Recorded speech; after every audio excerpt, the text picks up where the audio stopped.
인사드리겠습니다. 저기 토요 연구반하고 1호 평신만 강의하고 있는 백승주 기술사입니다. 반갑습니다.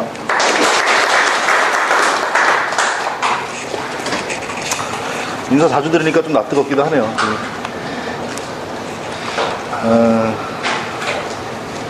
더운데 고생 많이 하셨습니다. 시험장에 제가 한번 가봤었는데 되게 덥더라고요. 요새 그래도 좀 EHP가 좀 있어가지고 낫기는 했는데 그래도 더운 날 시험 보느라 고생하셨고요. 또 이렇게 또 기출풀이까지 오셨고, 항상 그랬지만 이 안에 합격자가 또 계십니다. 누군지 모르시죠? 자기가 합격한 줄.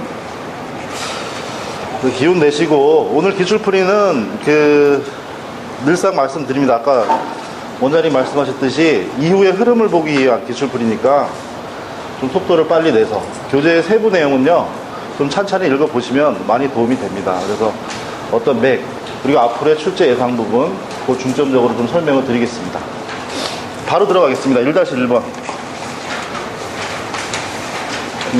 지난 회차 기출풀이 때부터 또 우리 강의 진행할 때부터 계속 말씀이 나왔어요. 말씀드렸고, 이번 시험은 기계전기가 많이 나올 것이다. 물론 100% 확률을 가지고 말씀드릴 수는 없는 거예요. 그죠? 누군지도 모르고 어떻게 될지도 모르니까. 근데 실제로 기계전기가 많이 나왔고요. 그리고 이번 시험엔 특히나 통신하고 재현 쪽 중점적으로 다뤘습니다. 재현은 좀 포괄적으로 나왔어요. 그래서 포괄적인 부분이 뭐냐면 실무, 그 다음에 NFA, 높은 기술, 그리고 또 국내 문제점, 이런 것까지 알고 있어야지 차별화가 되는 부분이고, 통신은 소프트웨어 쪽으로 실제 TDM, FDM, 이렇게 PCM 실무적인 부분으로 나왔고, 이제는 저는 예상을 통신 쪽이 나오면 현장에서 지금 많이 문제가 되고 있는 것들이 좀 하드웨어적인 부분이거든요. 케이블 같은 부분들. 그래서 이번에 건축 전기 기술사 쪽에서도 통신 쪽 케이블 쪽이 나왔어요. 문제가 25점으로. 이제 그렇게 되니까 이제 하드웨어 쪽으로 준비를 하시고, 재현은 이제 계산 실무 쪽으로 한번 추천드립니다. 재현 계산. 재현은 거의 이번 시험에 한 번 털었어요. 한 번 털었으면 1년 이상은 넘어가거든요. 근데 이제 재현 실무 계산 쪽이 안 나왔어요. 그래서 그런 거는 한번 준비해 보시면 좋을 것 같습니다. 1-1번은 이게 6점 받기는 쉬운데요.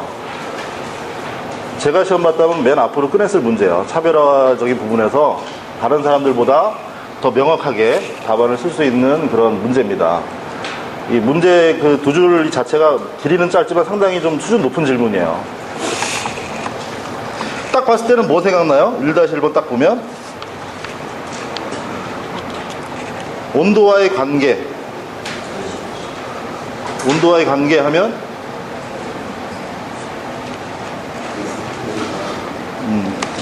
처음 생각나는 게 그거겠죠. 기체와 액체, 점성 유동에 있어서 액체는 온도가 높아질수록 점성이 떨어진다.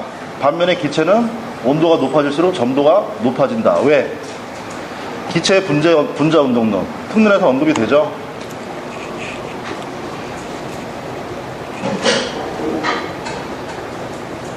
이 전자능력을 얘기를 할 때 이 비례에서 계수화 시킨 것이 이게 뭐죠? 점성계수. 기체는 활발한 분자 운동을 하고 있어요. 근데 온도가 높아지면 높아질수록 어떻게 되죠? 분자 운동이 더욱더 활발해지죠. 그죠? 기체의 분자 운동론이잖아요. 거기에서부터 마찰 소질이 증가한다. 그러면 화재실은 온도가 높아지니까 고온 상태에서는 마찰 소질이 증가한다. 여기까지 플러스 알파. 108회 화염 플루 문제가 나왔어요. 부력의 부분이죠. 부력. 수평 덕트에서는 부력이 상관이 없어요. 근데 수직 덕트에서는 부력이 상관이 있습니다. 지금 이 지문 자체가 배출 풍도에서 연기 흐름의 거동을 온도의 관계. 풍도에서 온도가 급격히 상승한 거죠. 배출 풍도니까. 배출이니까 연기 배출 아닙니까? 열, 연기, 화염, 가스. 그러면 답안 구성을 할 때 문제는 두 개예요. 배출 풍도가 포인트입니다. 포인트고, 여기서 파생되는 게 하나 나온 게 뭐냐면은 온도 관계.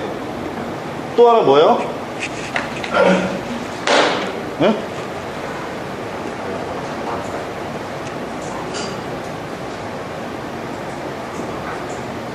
이번에 출제자께서 누구신지 몰라요. 누구신지 모르는데 상당히 재현에 포괄적인 조예가 깊으신 분이에요. 네, 그래서 실무적인 부분이나 학술적인 부분이나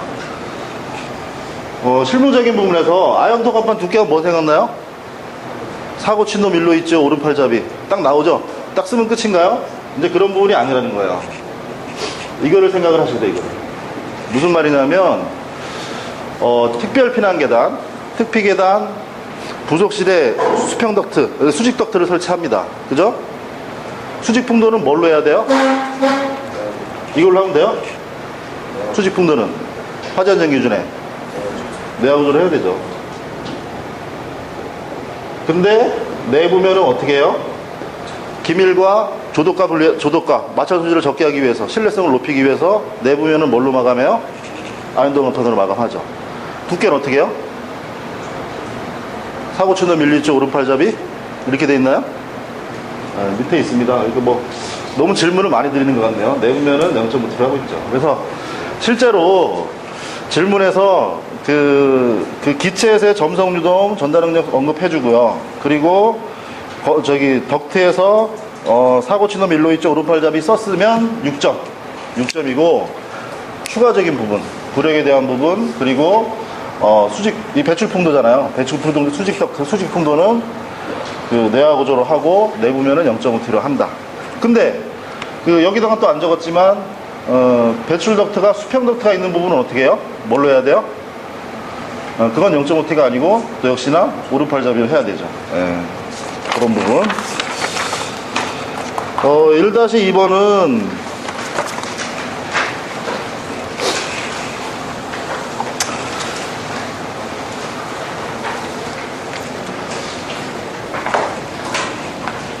뒤에 있는 문제랑 같은 문제예요. 통신에 대해서 이제 통신 방식에 대해서 많이 물어봤는데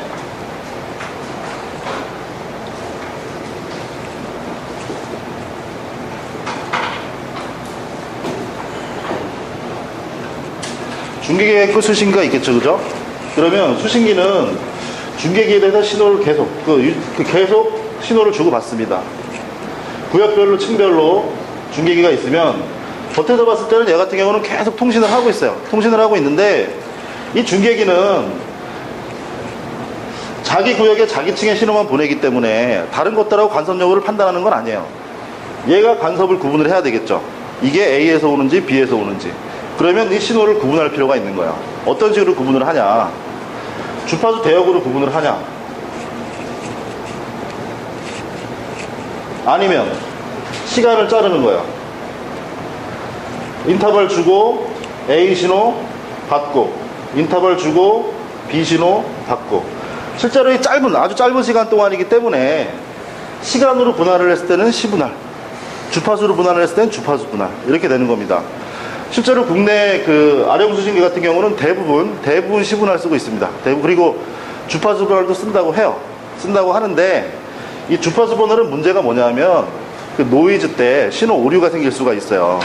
예, 그런 부분이 이 주파수가 변형이 생기잖아요, 그죠? 시간은 절대적인 값이기 때문에 변형이 생길 수가 없잖아요, 그죠? 예? 그렇기 때문에 절대 단위가 시간이지 않습니까? 시간은 바뀌지가 않는데 주파수는 바뀌기 때문에 무선, 유선에서 많이 쓰입니다. 예, 국내에서는 TDM을 많이 쓰고 있다. PCM 펄스 커드 모듈레이션 해가지고 표본화, 양자, 부화, 복화, 여과 순서가 진행되고요. 다음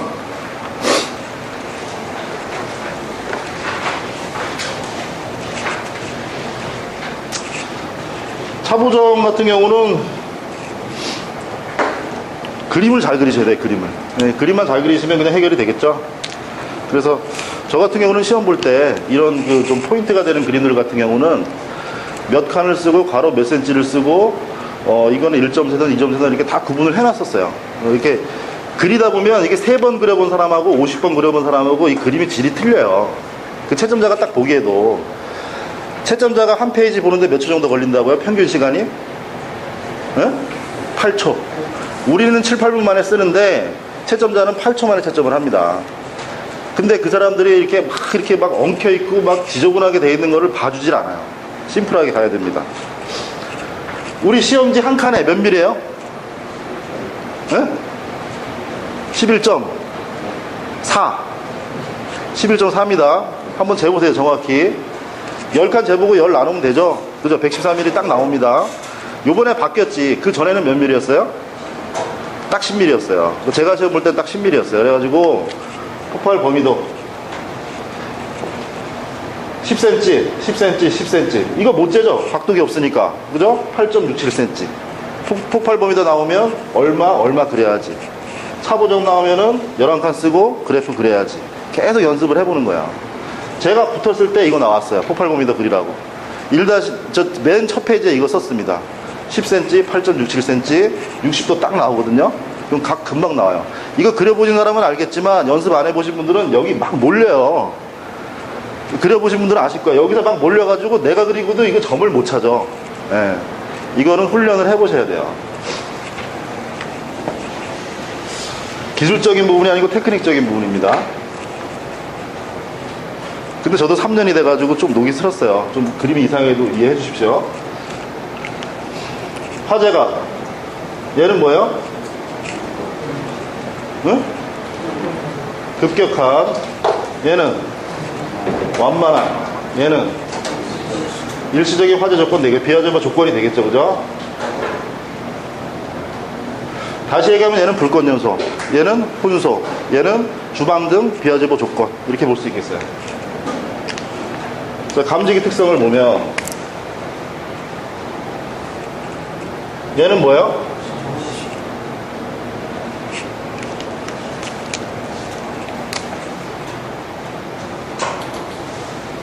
얘는 뭐야? 차동식. 보상식은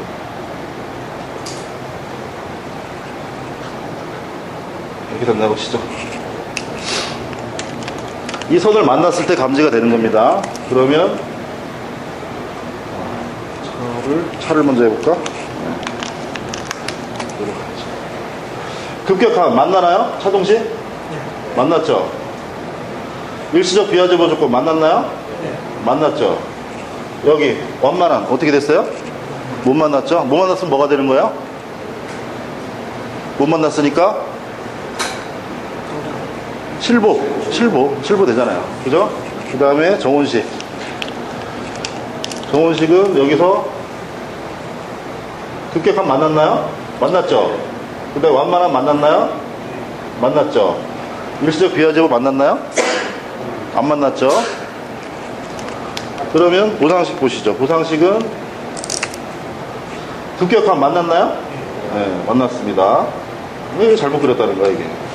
여기 사실 여기서 조지 만난다고 보면 만났죠, 그죠? 일시적 비화재보도 지금 만나 있잖아요. 여기서 만나 있잖아요, 그죠? 그리고 또 올라가다가 완만한 만났나요? 만났죠, 그죠? 이렇게 되니까 이 답안은 요거 그림 하나면 그냥 쓰는 거예요. 이거 하나면. 자, 그럼 보시죠. 주방등 일시적 비화재보 조건에서 안 울리는 감지기는 뭐예요? 비화재보가 안 일어나는 감지기? 정온식. 지금 쓰고 있죠? 그죠? 근데 정온식은 비화재보도 안 하고 급격함도 감지하고 완만함도 감지해. 다 좋네, 그죠? 여기선 안 울려야 될 땐 안 울리고 울려야 될 땐 울리잖아요, 감지가. 근데 단점은 뭐야? 시간 지연. 이축이 시간이라는 얘기죠, 그죠? 시간에서. 그럼 가장 빨리 울리는 건 뭐예요? 보상식. 국내에도 보급은 안 돼 있지만 보상식이 가장 빨리 울리는데 얘는 단점은 또 뭐예요? 보상식은 일시적인 조건에서 비화재보. 그렇게 됩니다. 그러면 질문에서 그래프 해보면 그래프 그리고 밑에 표를 만들어요. 1, 2, 3은 이렇게 1순위, 2순위, 3순위 얘기하는 겁니다. 그러면 불꽃 연소에는 제일 좋은 게 뭐예요? 표 보세요, 표. 그 그래프 바로 밑에 있는 표. 불꽃 연소에 제일 좋은 거는 뭐예요? 보상식. 훈소에 제일 좋은 거 뭡니까? 보상식이 가장 좋으나 비아제보 우려가 있다. 그죠? 또 차동식을 보자. 차동식은 좋은 점이 뭐야? 정원식보다 불꽃 요소가 감지 시간이 빠르다는 거예요. 근데 문제는 뭐다? 일시적 상승의 비아제보, 혼소에서의 실보. 그죠? 정원식은 모든 경우에 다 적응성이 높죠. 그죠? 비아제보일 땐 비아제보, 울릴 땐 울려주는데 공통적인 단점은 어떠한 경우에도 시간 제한이다. 예. 그렇게 얘기하는 겁니다. 그래프만 이해하시면 금방 가죠. 그리고 커미셔닝. 1교시는 개념 문제이기 때문에 그 커미셔닝이 실무에 안 계신 분들은 뭔지 모르셨을 분들이 많았어요. 많았고, 저도 죄송하지만 강의를 하면서 4개월 강의를 하면서 입으로 커미셔닝이라는 단어를 한 번도 얘기한 적이 없어요. 저는 알고 있으면서. 소방에선 TAB도 정착이 안 돼 있죠. 근데 TAB의 좀 상위 개념이, 포괄적인 개념이 커미셔닝이 도입되기엔 아직 이릅니다. 그래서 기계 쪽에서, 건축기계 설비 쪽 출제자께서 좀 모신 부분이 있습니다. 제가 아주 우리 토요반에 스마트한 친구가 있는데, 그 친구가 뭐 언제 금방 될 겁니다. 그 친구는 될 건데, 공종을 몰라서 못 썼대. 공종. 이 뒤에 나오잖아요. 건축 등 공종과 협의사항을 쓰셔야 했는데, 공종의 단어를 몰랐대요. 그래서 그 문제를 못 들어갔다 그러더라고요. 그렇습니다. 그래서 좀 저도 이렇게 좀 많이 좀 생각을 하게 됐습니다. 커미셔닝은 간단하게 뭐냐면, 이 박스 플로우를 보시면 그냥 개념만 설명드릴게요. 밑에서 네 번째가 뭐예요? 박스 플로우 중에 시험 조정 평가, 이게 뭐죠?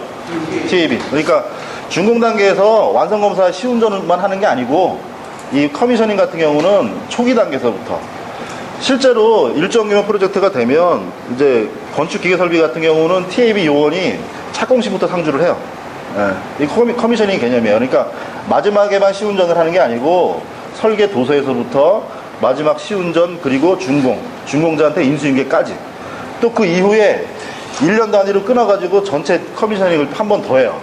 왜냐하면 봄에 준공이 났으면 가을, 겨울에 돌려야 되는 설비에 대해서는 시운전을 제대로 못 해보잖아요. 건물의 부하가 형성이 안 돼 있으니까.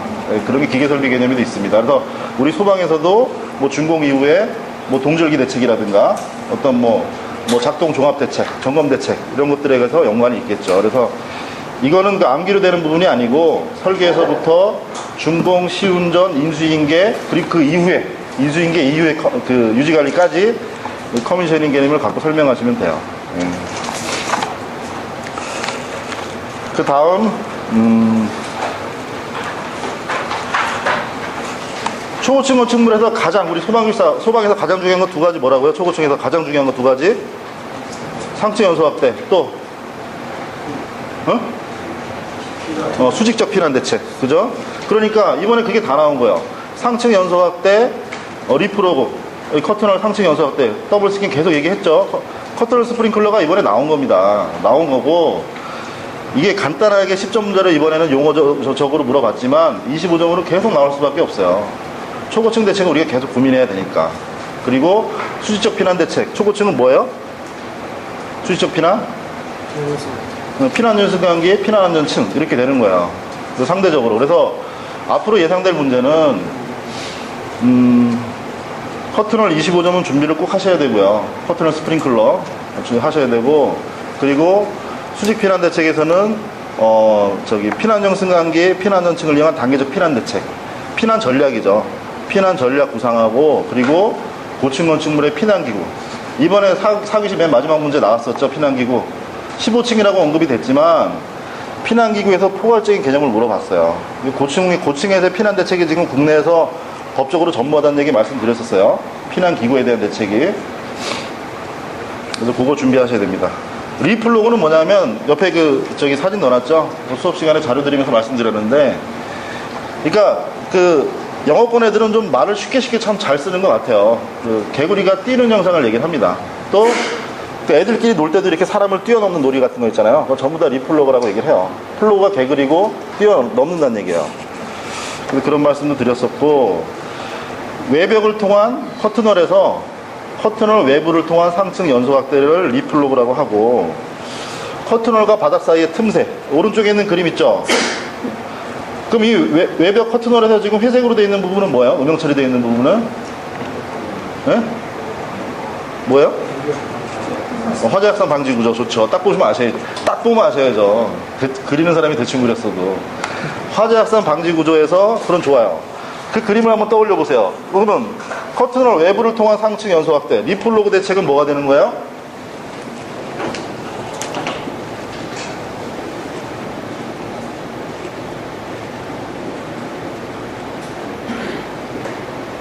화재 확산 방지 구조는 얘만 얘기하는 게 아니에요. 얘도 얘기하고 있는 거예요. 얘도 이 틈새 내화 충전 구조 하도록 하고 있죠. 그러니까 외부를 통한 상층 연소 확대, 내부를 통한 상층 연소 확대. 예. 근데 이제 그 옆에 리플로그가 있으면 뭐 포크스루가 나오냐? 그렇진 않겠죠. 이제 커튼홀 개념을 알고 있냐 물어본 거니까. 포크스루는 뭐냐면 포크가 돼지고기잖아요. 그죠? 스루는 뭐예요? 스루는 이렇게 흐른다, 유출된다, 이렇게 흘려보낸다 이런 뜻이거든요. 근데 리플로그는 저도 딱 이해가 가는데 포크스루는 이해가 안 가. 돼지고기가 흐른다잖아요. 어떻게 이해를 해야 돼요. 그래서 저는 좀 감히 생각하기에 모르겠어요. 논문이나 이런 데 보면 전부 다 이게 저기 포크로 돼 있는데 FORK면 이게 우리 찍어 먹는 포크를 얘기하거든요. 그 영문 구어체로 이렇게 틈새로 흐르는 걸 포크스루라고 얘기를 해요. FORK로. 근데 이제 P다 F다는 제가 결정할 수 있는 건 아니고 논문이나 뭐 저희 안전연표 자료나 전부 다 P로 돼 있으니까 돼지고기가 맞는 것 같습니다. 그래서 리플로그 대책에서는 커튼홀 스프링클러, 단순히 롯데월드타워도 마찬가지야. 스프링클러를 그 상층 연소 확대 대책 때문에 그 커튼홀 속으로 붙였다고 얘기를 해요.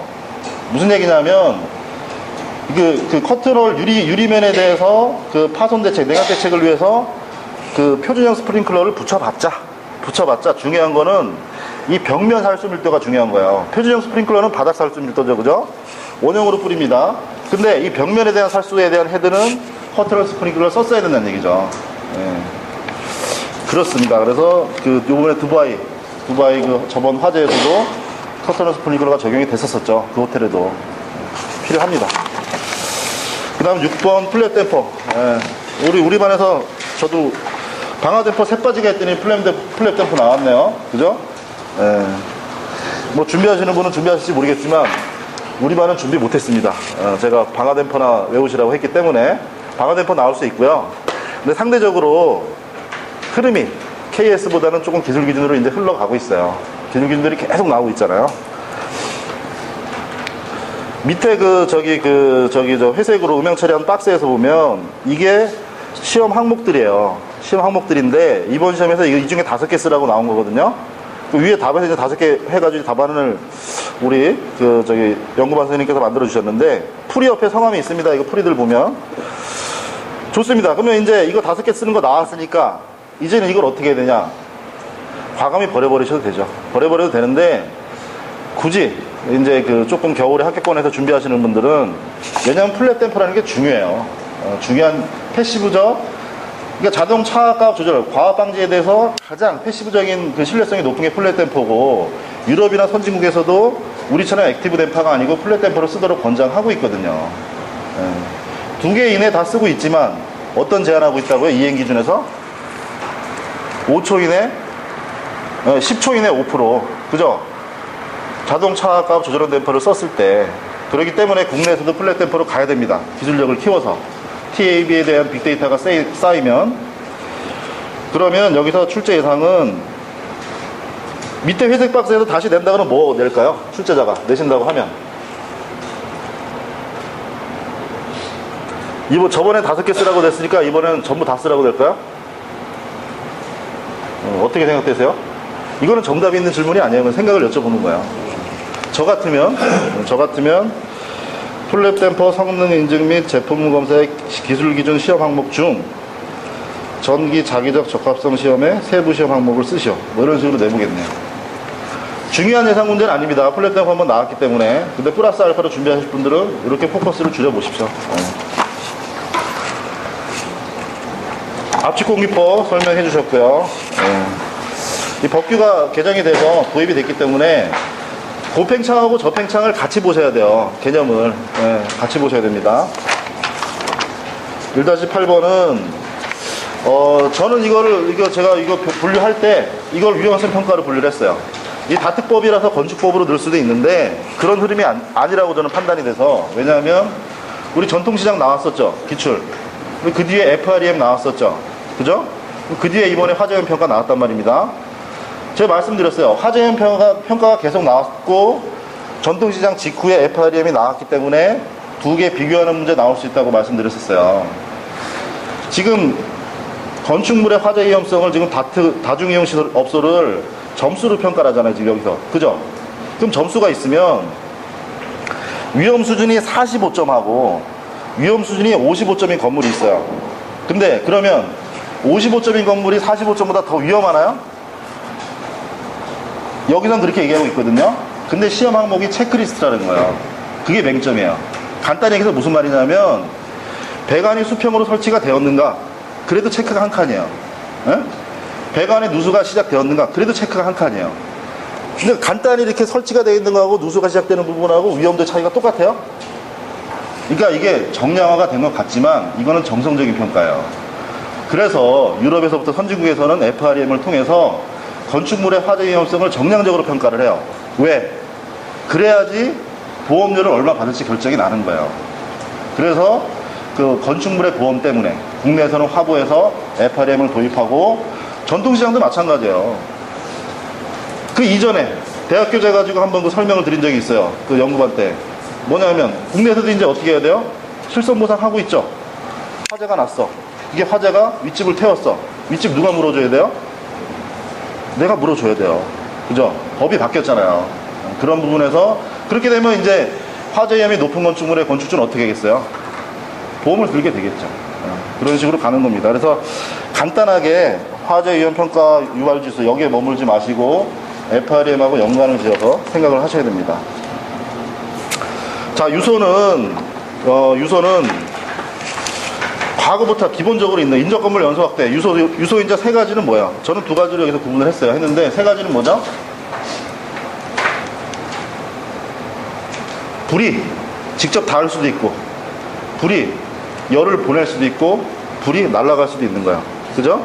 화염의 접촉, 그 다음에 복사열, 그 다음에 비화, 비화. 세 가지로 구분이 되는 거죠. 근데 그거를 복사열과 수열 온도 이렇게 한번 적어 봤습니다. 다음 문제. 트레일러 패턴 고스트 마크는 트레일러 패턴이란 단어 언급 자체는 방실에도 없어요. 그 특론에만 라이너 패턴이라고 돼 있고 트레일러 패턴과 같은 말이다 딱 언급이 돼 있습니다. 그 트레일러 패턴은 간단하게 이렇게 방화자가 여기 불을 내고 싶을 때 이렇게 기름을 이렇게 붓고 기름이나 화장지 같은 거겠죠. 쭉 붓고 문 앞까지 간 다음에 저기다 불을 붙이는 거예요. 그럼 라이너 패턴이 쭉 나오겠죠. 그래서 끌어당긴다. 트레일러 패턴이 되는 거예요. 고스트 마크는 틈새 연소 패턴하고 고스트 마크하고 헷갈리시는 분들이 많아요. 간단하게 개념 정립하죠. 개념은 플래시오버 기준으로 생각을 해보세요. 플래시오버에 나타나고 그 이후에도 보이는 게 고스트 마크고 그 이전에 없어지는 게 틈새 연소 패턴이에요. 다시 말씀드리면 이 바닥에 지금 타일이 있잖아요, 그죠? 아스타일이라는데 이 PVC 계열 아스타일이 돼 있죠, 그죠? 여기서 화재가 발생을 하면 이 틈새 사이로 지금 연소가 막 시작이 될 거 아니에요, 그죠? 네? 그러면 그 최선기 이전에 플래시오버 이전에 화재가 꺼져버리면 이 바닥에 이 줄눈 형태가 그대로 나타나요. 틈새에서 더 연소가 되니까 그게 틈새 연소 패턴이 되고요. 고스트는 뭐냐면 바닥으로 똑같이 설명될 수도 있어요. 벽에 자기줄기에 타일이 붙어 있다고 생각을 해보시죠. 그러면 플래시오버 이전까지는 틈새 연소 패턴만 나타내는데 이게 최선기에 들어가게 되면 이 화열이 어떻게 돼요? 타일 뒤에 콘크리트까지 다 전달이 되죠, 그죠? 그렇게 되면서 타일은 어떻게 됩니까? 다 박리가 돼요. 바닥에 PVC도 마찬가지예요. 아스타일은 어떻게 돼요? 다 없어져요. 다 없어지는데 최초의 열을 받는 선, 그 면적, 그리고 박리돼서 떨어져 나오는 흔적, 이런 것들은 뭔지는 모르는데 그 벽에 패턴이 나타나 있는 거야. 없다가 나타나고 플래시오버에도 있는 거. 두 개의 패턴이 구분이 됩니다. 그래서 고스트, 유령처럼 나타난다. 그런 개념으로 생각하시면 돼요. 간단하게 포어, 쏟아붓는다. 기름을 쏟아붓는 패턴. 스플래시, K급 소화기 시험 있죠? 기름방울이 튀는 거, 방울방울 튀는 거. 그 다음에 도너 패턴. 도너 패턴은 이것도 프라제예요, 프라제. 프라제이기 때문에 가운데는 대류 때문에 온도가 낮고 주변에서 연소하니까 도넛 현상이 나타난다. 패턴들이 있습니다. 노백 1230 FK5112 필수 문제라고 말씀드렸어요. 꼭 준비하시라고 말씀드렸던 문제예요. 또 나올 수 있습니다. 최근에 이슈도 됐었죠. 자체 독성보다 중요한 거는 뭐다? 분해생 성물이 중요한 거야. 실제 화재 이후에 분해생 성물. 탱크에 지금 이게 적용이 돼 있어요. 우리나라 전차에. 그럼 안에 불이 났어. 전쟁을 하다가. 이걸 쐈는데, 어떻게 돼요, 그러면? 불화수소가 최대 6000ppm까지 나와요. 그럼 얘는 어떻게 해야 돼? 나가면 총 맞고, 여기면 그냥 죽네. 그죠? 둘 중에 하나 판단을 해야 되겠죠? 이슈가 됐었죠. 이슈가 됐었습니다. 자, 13번은, 이런 거 좀 25점으로 내주시면 안 돼요, 이거. 10점에서 끝내시고 말입니다. 바로 전주에 그 베르누이 유도 평가를 했었는데, 그렇습니다. 기본적으로 그런 부분이 있네요. 아까 말씀하신. 자, 그 다음에 2-1번. 원장님이 설명해 주셨고요. 넘어가겠습니다. 자, 비상방송 설비가 이게 우리 연구반만의 징검다리 이론으로 분명히 나올 거라고 생각했는데 나오던 게 안 나오고 이렇게 물어봤어요. 저는 이번 출제는 참 소망입사 다 왔다고 생각해요. 연소방어가 조금 적게 나오는 아쉬움이 있지만 참 문제 잘 내셨다고, 잘 출제가 됐고 쓰시는 분도 좀 기본적인 쓰신 분도 있다고 생각이 드는데, 아쉬운 점이 뭐냐면 1교시는 단답형이에요. 의도 자체가 개념을 아냐 모르냐이기 때문에 용어적으로 약간 좀 변형을 시켜도 괜찮아요. 뭐 커미셔닝, TAB 뭐 이런 부분, 뭐 멀티플렉싱이라는 부분이라든가 괜찮은데, 2, 3, 4교시는 논문 시험이거든요.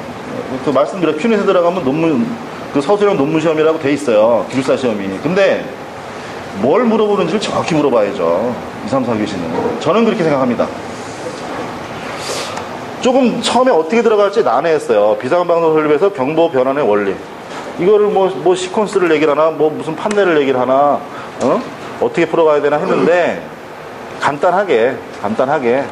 비상방송이니까, 마이크다, 앰프다, 스피커다. 소리를 전기로, 전기를 소리로. 이렇게 한번 정리를 해봤습니다. 자, 그러면 이게 제 생각에는 한 70-80% 정도 모금 답안에 근접하다고 생각을 해요. 이걸 물어보신 것 같아요. 확실하지가 않아, 근데. 질문이 명확하지가 않으니까. 근데 그렇다고 하면, 이제 앞으로 우리 소방시설, 유니트, 디바이스, 장치들에서, 소방시설의 기구들에서 공학적 원리들을 대해서 한번 준비해 올 필요가 있어요. 그죠? 전동기의 원리, 기본적인 원리 있잖아요. 전동기의 원리, 기본적으로 유량기의 원리, 이런 것들 있잖아요. 그래서 그런 것들 한번 정리를 해서, 하시면 좋을 것 같습니다. 2-3번. 비상용과 피난용 비교 나올 수 있다고 계속 말씀드렸고, 말씀드리는 건 중요한 게 아니고, 법은 법에 있잖아요. 그죠? 법은 법에 있으니까 공부 안 해도 된다? 내가 시간 날 때 가서 외워주면 되니까. 그게 아니에요. 우리 기술사가 써낼 수 있는 암기 범위를 초과해서 지금 범위가 넓어지고 있잖아요. 그렇게 되니까 내가 외워야 되겠다 싶은 거는 내가 외울 수 있는 만큼 줄여놔야 돼요. 정리를 해놔야 돼요. 정리를. 똑같아요. 내가 어디론가 공간을 옮기지만 관악산 꼭대기 갈 때는 배낭을 지고 가는 거고요. 영등포에 제가 자취방 얻었는데 자취방에서 이사 갈 때는 다마스나 포터를 부르면 되는 거고요. 우리 집을 이사 갈 때는 포장이사를 부르면 되는 거야. 시험장에 가서 맨손으로 쓸 때는 내가 외울 거를 정리를 해놔야 돼. 안 하면 안 돼요. 아주 기본적인 예상 문제잖아요. 그죠? 비상용과 피난용 승강기. 그럼 두 개를 비교를 해놨어야죠. 안 해놓으시는 것 같으니까 해드렸어요. 해드렸으면 어떻게 해야 돼요? 외웠어야죠. 뭐라도 했었어야지 될 거 아닙니까? 지금 이 표에서 승강장 구조는 이게 두 번째 칸, 이 부분 지금 물어본 거고, 그 이해 부분들도 알아놓으십시오. 그러면 두 번째 칸은 날려버리면 되겠죠, 이제. 그죠? 날려버리고 나머지 보면 제가 눈에 띄는 거는 승강기 검사 기준. 왜냐하면 검사 기준 항목이 지금 2번 출제가 됐습니다. 기출이. 그래서 2개를 비교해 보는 것도 괜찮아요. 그러면 2개를 비교해 보면 이 목적의 차이를 명확히 알 수가 있어요. 비상용은 누가 쓰는 거예요? 소방대가 씁니다. 소방대가 쓰는데 비상용 승강기도 물론 비상전원 들어가요. 들어가는데 8층하고 9층 중간에 딱 멈춰버렸어, 승강기가. 그럼 그 소방관 어떻게 해야 돼요? 응? 불이 났으니까 뭐 여러 가지 상황이 생길 수가 있잖아요. 내업 배선에 있어서도 그 저기 삼배톡시가 3cm까지 침투하는데 1시간이 안 걸려요. 어차피 배선은 죽을 수도 있는 거예요. 그러면 승강기가 딱 멈춰버렸어. 그럼 어떻게 돼요, 소방관은? 순직하셔야 되나요? 그러면 아니 멈췄다니까 문을 열고 나간다고요? 승강기가 있고 여기 12층 문 13층 문이 있어요. 이게 승강로고 승강기인데 올라가다 여기 딱 멈춰버렸어. 그럼 어떻게 해야 돼요? 응? 여기로 올라가야 되죠. 여기로 올라가서 어떻게 해야 돼요? 여기까지는? 몇 미터가 될 수도 있는 거잖아요. 이게 그런 부분들 고민을 해보시면 검사 기준에 보면 비상용 승강기는 이 승강기 외부에 이 사다리를 설치도록 했어요. 사다리가 있어요. 열고 올라가서 얘를 빼는 순간 이 승강기는 무조건 정지를 해야 돼요. 전원이 다시 들어와도. 왜? 아니 안 움직여가지고 올라가서 했는데 갑자기 올라가 버리는 소방관은 또 어떻게 돼요? 그런 흐름이 있는 거예요.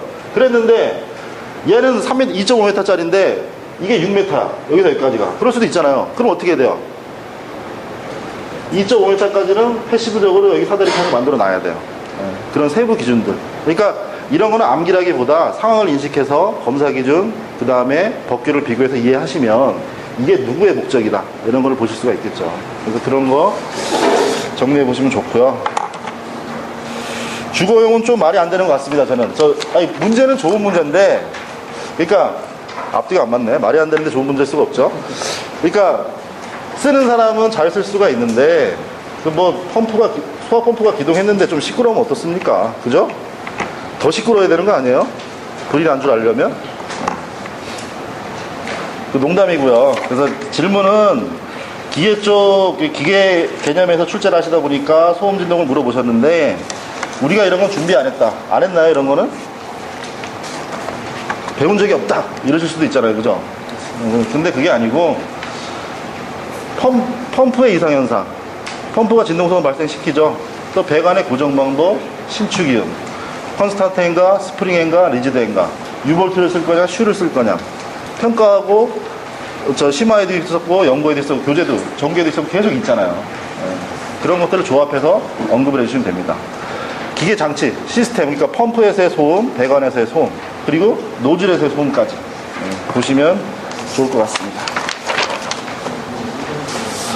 그 다음에 전기화재 화재조사는 뭐냐면 여기 함정이 뭐냐면 이 문제는 이제 그러니까 합격점이 15점 받자는 게 아니고요. 25점에서 15점 받으면 합격이에요, 불합격이에요? 10점 문제 6점 받으면 합격입니까, 불합격입니까? 항상 말씀드렸습니다. 불합격입니다. 아는 거 6점, 모르는 거 5점, 합이 56점. 그죠? 계속 내가 아는 건 제껴 놓는 거야. 그 다음에 또 새로운 문제를 계속 찾아.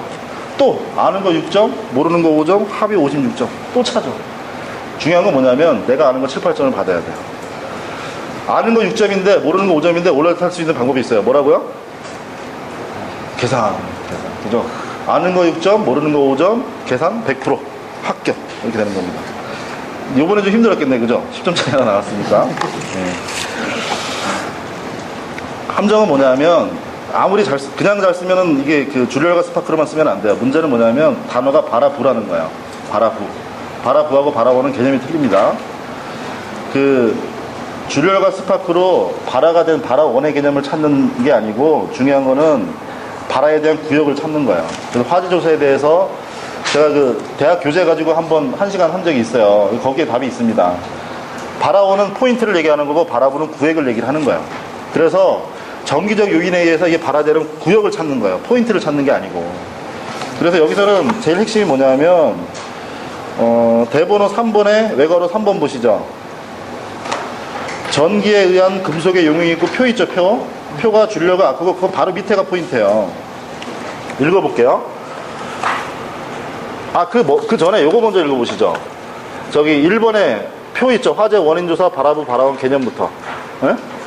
화재 원인조사는 발화부를 찾고 그 뒤에 발화원을 찾아가면서 메커니즘을 결정하는 과정이고, 발화부는 최초 발화가 시작하기 위한 부위, 장소, 조닝을 얘기를 해요. 발화원은 최초의 발화가 일어난 점을 생각하죠. 우리가 얘기할 때는 시차적으로 지금 역순으로 돼 있죠.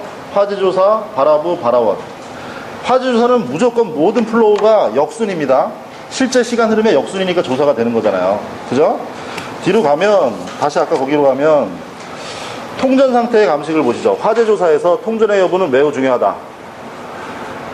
현장에 전원이 차단되지 않은 것은 부하 측의 전기가 계속 공급되고 있었다는 걸 의미해요. 그에 따라서 출하가 가능하다는 걸 얘기를 합니다. 그래서 최종 부하 측의 통전이 확인된 지점은 발화부와 가깝다고 볼 수 있다. 그래서 전기 상태에 따라서 이 발화부를 추정하는 방법들, 이런 테크닉적인 부분을 좀 깊게 물어본 거예요. 사실은 이게 쉬운 문제는 아닙니다. 자, 뒤로 가시고요.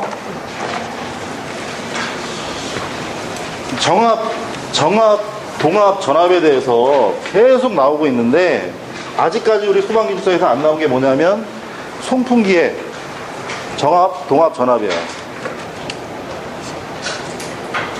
뭐 송풍기나 펌프나 똑같지 않냐. 근데 약간 좀 다르게 보실 부분이 있습니다. 토출이 있고 흡입이 있으면 이렇게 지금 그려져 있죠, 그죠? 흡입 측의 전압, 토출 측의 전압을 한번 고민을 해보죠. 토출은 먼저 어떻게 돼요? 이게 무슨 라인이에요? 이건 뭐예요? 전압 아니죠? 전압은 동압과 정압의 합이에요. 얘는 뭐예요? 손실까지 있잖아요. 그죠? 얘는 뭐예요? 에너지 라인이 돼요. 그죠? 에너지 라인. 얘는 뭐가 돼요? 얘가 전압이 되는 거야. 무슨 말이냐면, 얘가 사실은 저 먼 거예요. 그죠? 줄여 놓은 겁니다. 폭이 똑같죠? 폭이 똑같은 건 뭐예요? 동압. 좋습니다. 덕트가 연속 방정식이잖아요. 질량 보존의 법칙이니까 똑같이 가잖아요. 그죠? 토출 측에서. 근데 뭐가 줄어요? 뭐가 줄어요? 정압. 정압이 줄죠. 정압은 뭐가 주는 만큼 주는 거, 뭐가 느는 만큼 주는 거야. 마찰 손실. 기울기가 직선으로 일정하다는 얘기는 단위 길이당 마찰 손실, 단위 길이당 정압 손실이 어떻다는 거예요? 같다는 얘기죠. 그죠? 그게 정압법 설계의 기본이에요. 기본입니다. 동압 상태에서 이렇게 쭉 가는데 정압이 다 소멸되는 순간부터, 뭐 거리가 100m, 500m 계속 갈 수는 없는 거 아니에요. 정압이 소멸되는 순간부터 풍량은 줄어듭니다. 그래서 토출 측에서는 정압과 동압의 합이 전압이다. EGL이라고 얘기할 수 있어요. 에너지 그레이딩 라인. 경사 라인이 되니까. 그레이딩이 들어가면 무조건 손실을 포함하는 겁니다. 근데 이 부분에서 보시죠. 우리 유로에서 얘기를 할 때, 이거 무슨 압력이에요? 정확히 그릴게요. 혼돈이 생길 수 있으니까. 똑같은 얘기예요. 이거를 가상을 한 겁니다, 지금. 이 중심선으로. 실제로 이렇게 돼 있지만. 이거는 무슨 압력이에요? 정압. 얘를 꺾어버렸어요, 이렇게. 그럼 뭐가 돼요? 응? 전압. 그죠? 정압 상태에서 흐르는 유로가 이 부분에서는 V는 0이에요. 그죠? 이 속도가 이 튜브를 밀면서 액주를 들어 올리겠죠. 그죠? 밀어 올리겠죠. 그죠? 밀어 올리는 상태가 되니까 얘는 정압 플러스 이 속도가 0으로 된 이게 전부 다 압력으로 바뀐 거예요. 이게 전압이 되는데, 송풍기의 흡입측이라고 보시죠. 송풍기의 흡입측이면 이쪽으로 흐르는 기류들이 이 튜브의 액주를 밀어 올리나요? 송풍기 흡입측에서는 어떻게 돼요? 반대로 빨아 당겨요. 무슨 말인지 아시겠죠? 이게 물의 비중하고 공기의 비중하고 틀리기 때문에 그런 거예요. 공기에서는 이거를 빨아 당긴다는 개념을 갖고 계셔야 돼요. 근데 송풍기 개념에서 보시면 이 그래프를 보십시오. 흡입측을 보면 전압이 뭐예요? 전압과 동압과 정압 중에 제일 큰 게 뭡니까? 응? 제일 큰 게 뭐예요? 흡입측에서는 이 밑에 그 그림 보세요. 송풍기 흡입측에서 정압과 동압과 전압 중에 제일 큰 게 뭐가 되는 거예요?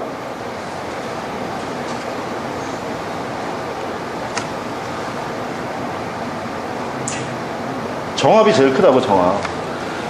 정압이 제일 크고 동압은 끌어올린다니까요. 끌어올리는 값이 되는 거예요. 네, 그래가지고 정압에서 동압을 빼면 그게 전압이 되는 겁니다. 흡입 측에서는. 그래서 송풍기 같은 경우는 앞으로 나올 수 있는 예상 문제가 되는 거예요. 닥터 설계법 지금 나왔잖아요. 그죠? 나왔으니까 이것도 공부하셔야 되고, 기본 문제니까 하셔야 되고, 아직 이후로 예상할 수 있는 부분은 뭐냐면 송풍기에서의 정압, 동압, 전압 개념. 네, 그렇습니다. 다음으로 3교시 1번. 3교시 1번은 우리 이왕준 기술사님이 설명해 주실 거고요. 3-2번. 3-2번도 마찬가지예요. 퍼짐, 진압수사. 제가 2013년도에 공부할 때부터 이거 예상 문제였는데, 작업 순서를 쓰래. 소방기술사 교재 어디에도 작업 순서가 없어요. 없고, 이번에 특론에 실렸습니다. 이번에 특론에 작업 순서 들어갔고요. 왜 그러냐면, 남들 다 쓰는 거 똑같이 계속 쓰기 시작하면, 채점자도 힘들고, 차별화도 안 됩니다. 그래서 작업 순서 부분은, 제가 서브루트 만들 때부터, 저 공부할 때부터 따로 정리를 했었고, 이번에 특론에 실렸어요. 그래서 걔를 가지고 보면 간단해요. 진공포지 어떻게 해야 됩니까? 제일 먼저 진공펌프 포지 하려면 제일 먼저 어떻게 해야 돼요? 진공펌프를 돌린다. 진공펌프를 돌리면 어떻게 돼요? 탱크 내부가 부하비 형성이 된다. 그 다음에 어떻게 해야 돼요? 질소 밸브를 연다. 그 다음에 어떻게 해야 돼요? 반복. 이렇게 되는 겁니다. 압력 포지 어떻게 돼요? 컴프레셔를 돌린다. 탱크가 양압을 형성한다. 배출 밸브를 연다. 그 다음에 어떻게 해요? 반복. 다시 스위프 퍼지 어떻게 돼요? 밀어 넣는다. 흘러나간다. 반복? 아니죠. 농도 도달할 때까지 밀어넣고 흘러나가면 되는 거예요. 그러니까 우리 그 가스계 자유유출식하고 똑같은 거예요. 계산식이. 얘 같은 경우는 이 두 개가 계산식이 똑같아요. 높은 농도분에 낮은 농도는 높은 압력분에 낮은 압력의 이너팅 횟수 수가 같다. 똑같아요. 그러면 진공 퍼지면 얘가 뭐가 돼요? 대기압, 진공압이 되겠죠? 높은 압력, 낮은 압력이니까. 압력 퍼지면 어떻게 돼요? 얘가 대기압, 얘가 압력, 2차 압력 되겠죠. 식은 똑같아요. 네. 그리고 얘는 자유유출. 스위프 퍼지는 어떻게 돼요? 물을 채운다, 물을 뺀다. 빨리는 만큼 주사기처럼 가스가 들어간다. 반복? 이래. 그죠? 이래.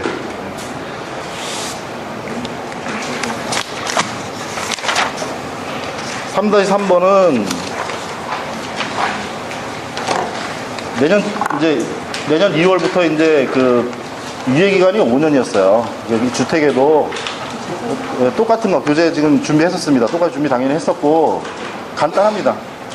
여기서 주택용 소방시설의 설치 기준 및 자율적인 안전관리 등에 관한 사항 이렇게 나가는데 얘는 조례고 벌써 우리 소방법에서 그 뭐하고 뭐 구비하라고 했어요? 뭐하고 뭐?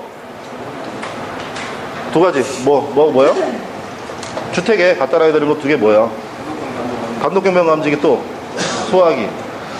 질의회신이 한번 했어요. 그러니까 조례로 새로 세부 기준을 정하라고 했는데 소방시설을 그 두 개 말고 초과해도 되느냐? 그럼 법제처 답변이 뭐냐면 초과할 수 없다. 왜? 상위법에서 두 개 놓으라고 했어요. 하위법에서 하나 빼거나 하나 더하라고 할 수 있어요? 안 돼요. 조례를 보나 마나 이게 제정된 데도 있고 안 된 데도 있고 난리가 났어요. 근데 보나 마나 단독경보감지기 소화기입니다. 그 두 개 물어보는 거야. 앞으로 파생될 게 소화기는 내용연수, 단독경보감지기는 기술기준, 설치기준, 설치대상 다 하셔야 돼요. 단독경보는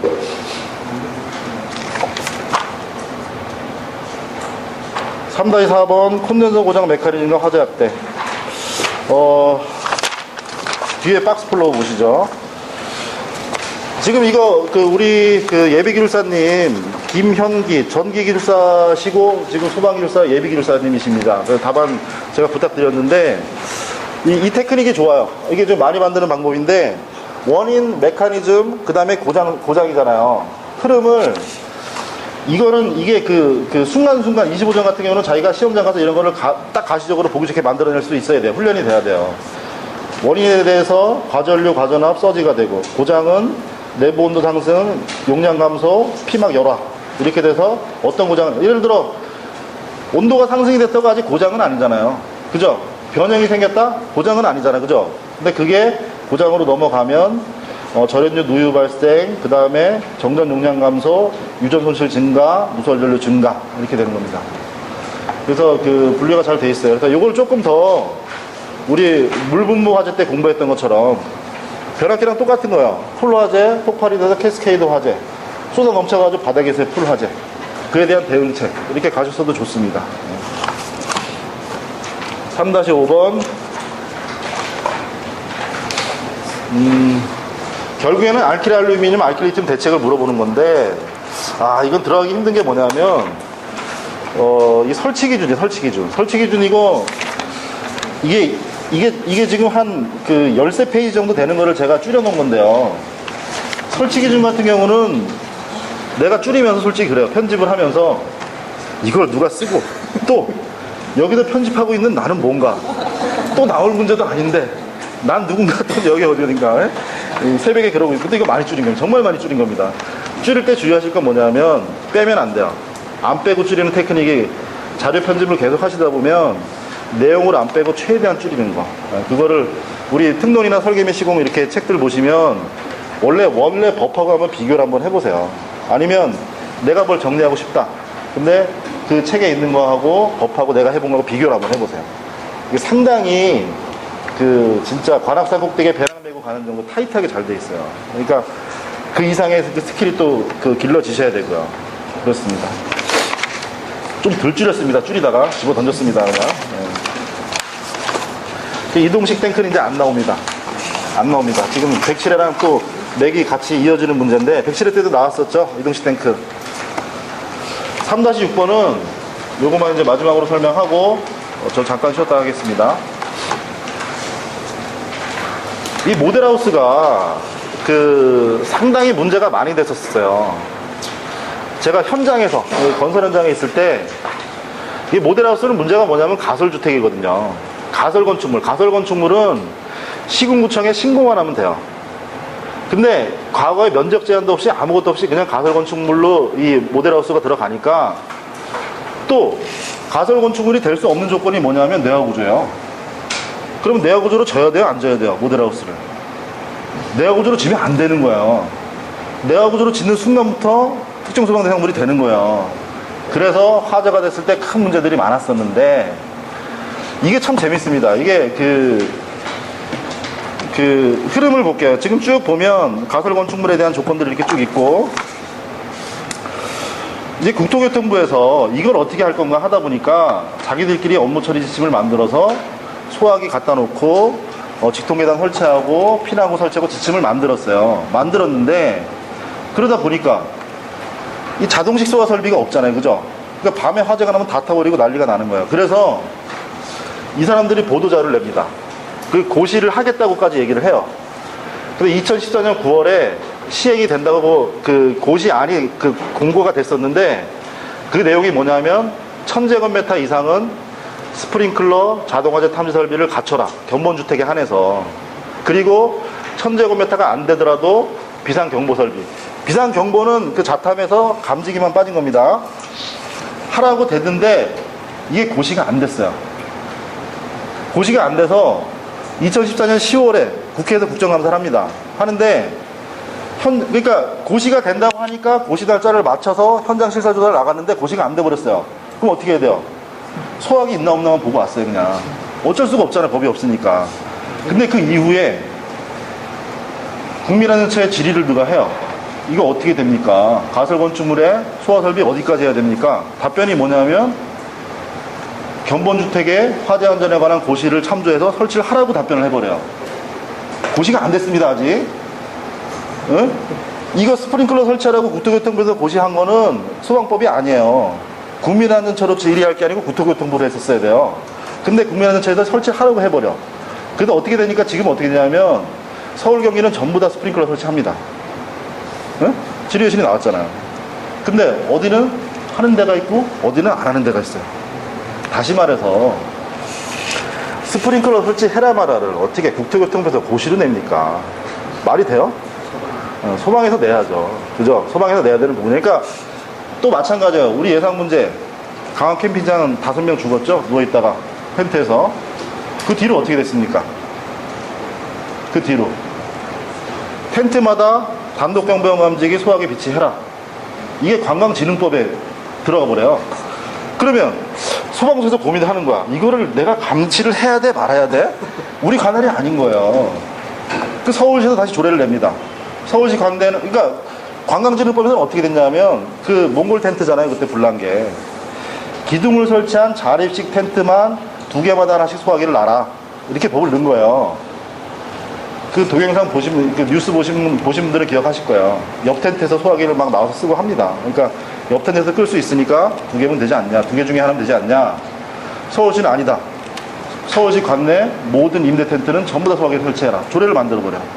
그러니까 이게 소방 기준에 대해서 좀 두서가 없이 남발되는 그런 경향, 포괄적인 경향을 우리가 좀 알고 가야 됩니다. 우리 법은 아니에요. 이게 국토교통부에서 나올 뻔했던 곳이에요. 지금 뭐 그렇게 돼 있는 이슈적인 부분에 대해서, 그러니까 이거는 약간 곁다리고 이런 걸 답에 어떻게 쓰겠습니까? 그냥 간단한 부분에서 화재가 많이 문제가 되고 있다. 그럼 우리는 어디 고시가 됐건 말건 신경 쓸 필요 없어요. 당연히 견본주택에 대한 화재 안전 기준, 관련 소방법을 제정할 필요가 있다. 이런 식으로 갈 수 있겠죠. 그랬으면 이제 모델하우스는 끝났어요. 그럼 가설 건축물 또 그런 소방법에서 엄벌안신된 것들이 뭐가 있는지 방대신문 들어가셔가지고 데이터를 어떤 그 흐름을 계속 좀 이렇게 스터디를 만드셔가지고 수집하실 필요가 있겠죠. 그리고 잠깐 쉬셨다가 다음 4교시 부분들은 우리 그 이왕준 기술사님이 설명드리도록 하겠습니다. 네, 감사합니다.